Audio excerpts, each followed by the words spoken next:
हमारी एक छोटी फैमिली थी। हम 2 भाई और एक बहन थी। मेरी माँ एक संघर्ष करने वाली औरतों में से थी। उसने अपने जीवन में बहुत कुछ परिवर्तन देखा था। मेरी माँ की शादी एक गरीब परिवार में हुई थी, लेकिन मेरे पिताजी बहुत मेहनती थे, जिसकी वजह से हमारा परिवार अच्छा खासा चल रहा था। और मेरी माँ एक सीधी सादी बहुत ही अच्छे स्वभाव की थी, लेकिन जब उनको पता चला कि उनकी बहू माँ नहीं बन सकती है, ऐसा सुनकर के वह मेरी पत्नी के साथ बहुत सख्ती का व्यवहार करने लगी थी। एक दिन मैं कमरे में लेटा हुआ था और जब सुबह उठता हूँ तो देखता हूँ कि मेरी पत्नी और माँ दोनों नहीं है, घर में कोई भी नहीं है। माँ के कमरे की तरफ गया तो वहाँ भी ताला लगा हुआ था। सोच रहा था कि आखिर ये लोग कहाँ गए बिना बताए हुए मुझे। तभी मैं देखता हूँ कि सामने दरवाजा खुलता है और वहाँ से मेरी माँ और मेरी पत्नी आ रही हैं। मेरी माँ तो बहुत खुश थी, लेकिन सास बहू के व्यवहार और तेवर में जमीन आसमान का फर्क था। मेरी पत्नी जितनी परेशान थी, मेरी माँ उतनी ही खुश लग रही थी। बेटा, भगवान तुम्हें बाप बनाने वाला है।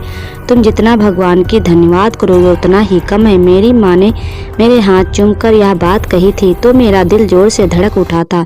मैं बहुत ज़्यादा खुश हुआ, मगर मेरी पत्नी के चेहरे पर कोई खुशी के आसार दिखाई नहीं दे रहे थे। उसने तो अपना सर झुका रखा था और बहुत ही परेशान लग रही थी। मैंने अपनी पत्नी से पूछा कि ममता, क्या तुम्हें औलाद की खुशी नहीं हुई है? तो मैंने उससे सवाल किया तो वह सर झुकाकर अपने कमरे में चली गई। तो माँ कहने लगी, बहू शर्मा गई है। मगर यह तो मैं ही जानता था कि ममता शर्माने से ज़्यादा परेशान लग रही थी। उसने मुझे कोई बात नहीं कही, मगर मैं उसकी आंखों को देख करके जान गया था कि ममता काफ़ी परेशान है।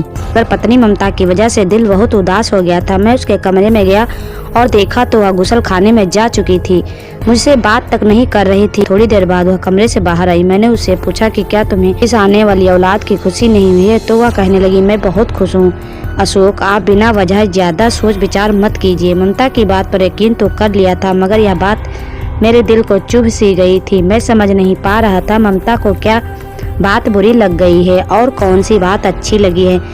माँ ने मुझसे कहा कि बेटे, मुझे 15,000 दे दो। डॉक्टर ने मुझसे मांगा है कि तुम्हारी पत्नी को पूरे 9 महीने तक बकरे के मीट का सूप पिलाना है। तुम यह देखते ही नहीं तुम्हारी पत्नी कितनी थकी थकी रहती है, उसे खून की कमी है। जब तक यह मीट नहीं खाएगी तब तक उसके बदन में खून नहीं बनेगा। इसलिए मैं चाहती हूँ कि उसके लिए ताज़ा बकरे का मीट लेकर आऊँ और उसका सूप बनाकर उसको पूरे महीने पिलाऊंगी, तभी तो उसकी औलाद भी सेहतमंद पैदा होगी। माँ तो इतनी नरम दिल नहीं थी, लेकिन अब तो माँ के तेवर ही बदल चुके थे। कहने लगी कि मैं अपनी बहू का खुद ख्याल रखा करूंगी, इसी वजह से तुम्हें फिक्र करने की जरूरत नहीं है। माँ की बातें मुझे अजीब तो लग रही थी, मगर मैं नज़रअंदाज कर रहा था। खैर, उसी टाइम माँ ने मुझसे 15,000 लिए और बाजार चली गई। बाजार जाने के बाद मैं ममता से बात करने की कोशिश की, मगर ममता कुछ अजीब सा व्यवहार दिखा रही थी। शाम का टाइम था, 5 बज रहे थे जब घर के दरवाजे पर किसी के आने की आहट हुई। उस टाइम माँ अंदर दाखिल हुई थी। उन्होंने बड़ा सा काले रंग का पन्नी पकड़ा हुआ था। मैंने पूछा, माँ यह क्या चीज़ है? बेटे, मैं मीट लेकर आई हूँ तुम्हारी पत्नी के लिए, आखिर उसका ख्याल भी तो रखना है। उनके हर एक अंदाज से तेजी छलकती हुई नजर आ रही थी। खैर, मैं चुप हो गया था। मेरी माँ ने वह काले रंग का पन्नी ऊपर वाले डीप फ्रिज में रखते हुए मुझसे सख्ती से मना किया कि वह मीट और कोई नहीं खाएगा। यह मीट मैं सिर्फ अपनी बहू के लिए लेकर आई हूँ। डॉक्टर की खास बताई हुई चीजें, ताज़ा और महंगा वाला मीट लेकर आई हूँ। माँ की इस बात से मुझे विश्वास और भरोसा तो नहीं था कि मेरी माँ कभी भी महंगी चीज नहीं लाया करती थी। फिलहाल दिन यूं ही बीतने लगे थे, मगर अगले ही दिन माँ ने मुझे हैरान कर दिया था। उस मीट की सूप बनाने लगी, जबकि उन्होंने हम सबको किचन में आने से मना कर दिया था। खबरदार, कोई भी किचन तक नहीं आएगा। मैंने भी इस बात का कोई भी एतराज नहीं किया, क्योंकि फिलहाल यह सारी चीज़ माँ हमारे भले के लिए ही कर रही थी। उस दिन घर में बहुत बेचैनी सी थी। माँ ने मीट पका दिया, पकाकर खाने के मेज पर रखा और हम सबको बुलाने लगी, मगर पता नहीं क्यों वह मीट मुझे अजीब सा लग रहा था। माँ ने मेरी पत्नी को खास तौर पर वह मीट खाने को कहा था, मगर मुझे उसे देखकर बड़ी घिन महसूस हो रही थी। मीट तो मैं भी खाता था, पर वह अजीब सा लग रहा था। माँ का लंबा चौड़ा भाषण सुनने के बाद बेचारी ममता किसी तरह कड़वा घूंट भरकर मीट का सूप पीने लगी। मुझे ममता पर तरस भी आ रहा था, मगर माँ के डराने और धमकाने पर मजबूर हो गई थी। मैं उन्हें भी कुछ नहीं कह सकता था। चुपचाप ममता ने भी सारा सूप खत्म कर लिया था। मैंने अपनी पत्नी का डॉक्टर के पास चेकअप करवाया। पता चला मेरी पत्नी डिप्रेशन और बेचैनी का शिकार थी, जिसकी वजह से हमारे बच्चे को भी नुकसान हो सकता था। डॉक्टर ने बताया मेरी पत्नी के खून में चर्बी बढ़ने लगी है, उसके लिए हमें अब कम चर्बी वाला खाना खाना होगा और साथ ही साथ थोड़ी बहुत एक्सरसाइज भी करनी होगी। यह बात सुनकर मैं बहुत परेशान हो गया था, क्योंकि मेरी पत्नी तो बिल्कुल सीधी सादी थी, कभी उसे कोई ऐसी वैसी शिकायत नहीं हुई थी, मगर अब उसके बदन में चर्बी बढ़ने लगी थी। यह बात बड़ी खतरनाक थी। अपनी माँ का बदला हुआ व्यवहार देख करके और इतनी सारी बातें सुनाने के बाद मैं उनका रूप देख करके डर गया। अब मैं पता लगाना चाहता था कि आखिर यह अम्मा हर शाम को कहाँ जाती हैं, हमेशा वह घर में इसी टाइम पर आखिर क्यों निकलती हैं। 7 बजे करीब माँ हम सबसे आंखें बचाकर अपने कमरे में चली गई थी। मैं उन पर नजर रखे हुआ था। जब वह बाहर निकली तो खाली हाथ नहीं थी, उनके पास एक छोटा सा बैग था जिसको उन्होंने अपनी साड़ी के पल्लू में छुपा रखा था। मैं अपनी माँ को शक की नजरों से देख रहा था। वह दरवाजे तक आते हुए उन्होंने कोई 4-5 बार पलट कर देखा था, कहीं कोई मुझे देख ना ले। घर से बाहर निकलते उन्होंने बस उस बैग को खोला, उसमें से एक अलग कलर की चुन्नी निकालकर अपने साड़ी के ऊपर ओढ़ लिया था। वह बिल्कुल रेड कलर की थी। माँ दबे कदमों से चलने लगी। मैं भी अपनी माँ का पीछा करने लगा। मुझे लगने लगा जैसे मैं अपने घर से करीब 3-4 किलोमीटर आ गया हूँ। माँ भी बड़ी तेजी से चलती जा रही थी कि वह झोपड़ी के अंदर दाखिल हो रही हैं। सामने का मंजर देखकर मेरे कदमों तले से जमीन निकल गई थी। झोपड़ी के जमीन पर एक गधा लेटा हुआ था, जिसे शायद अभी बल दिया गया था।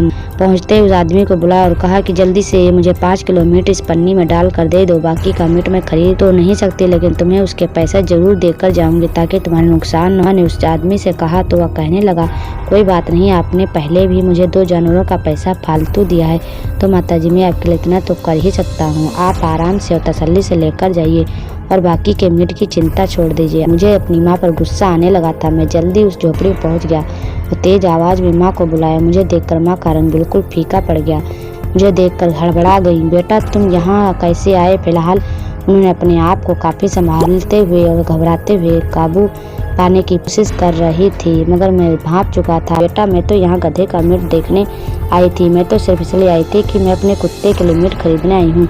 माँ मैंने सब कुछ देख लिया है, तो बेवकूफ किसी और को बनाना। मैंने उनकी आंखों में आंखें डालकर देखते हुए कहा। वह भी मुझ पर झपट पड़ी। हाँ तो तुम्हें क्या लगता है मैं तुम लोगों को बकरे का मीट खिलाऊंगी? मेरी मत मारी गई है। इस महंगाई के दौर में तुम्हारी पत्नी के लिए इतना महंगा मीट लेकर आऊं?